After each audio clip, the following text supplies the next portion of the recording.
Jean-Claude Dacier. Je ne suis pas trop mécontent d'avoir été relativement pessimiste hier, encore qu'on peut le regretter. Ça aurait été souhaitable que je me trompe et qu'on soit effectivement quelque part sur un chemin, non pas de la paix, n'allons pas trop vite, mais au moins de négociations et discussions et pour parler positif. On en est, je le crains, loin.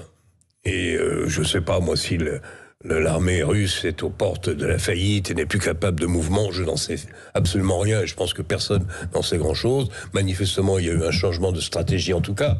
On va laisser Kiev de côté, puis on laisse le temps sec revenir éventuellement pour manœuvrer de nouveau dans quelques semaines ou dans quelques mois et on se concentre sur le Donbass. Mais je suis d'accord avec vous.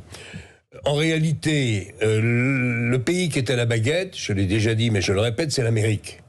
C'est l'Amérique qui donne le timing, donne la dureté de la relation avec Poutine. On a vu le ton et la formule, les mots choisis par le président Biden. Je crois, sous ton contrôle, savoir que les armements américains continuent d'arriver en très grand nombre.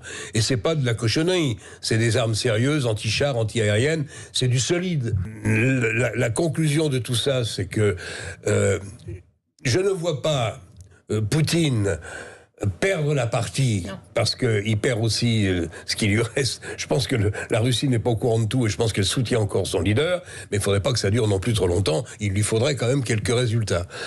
Donc il y a une vraie partie de bras de fer entre l'Amérique et la Russie et c'est la malheureuse Ukraine et les Ukrainiens qui en sont l'enjeu. Et honnêtement, je ne vois pas comment on en sort. Le Donbass, oui, mais enfin, est-ce que les Ukrainiens accepteraient d'être privés totalement et pour l'éternité de la Crimée? C'est déjà quasiment accepté par tous. Mais en prime, vous faites le Donbass, l'accès aux mers chaudes, Azov. Et je ne suis pas sûr que s'il doit y avoir un référendum comme l'exige Zelensky, je ne suis pas sûr que le peuple approuve.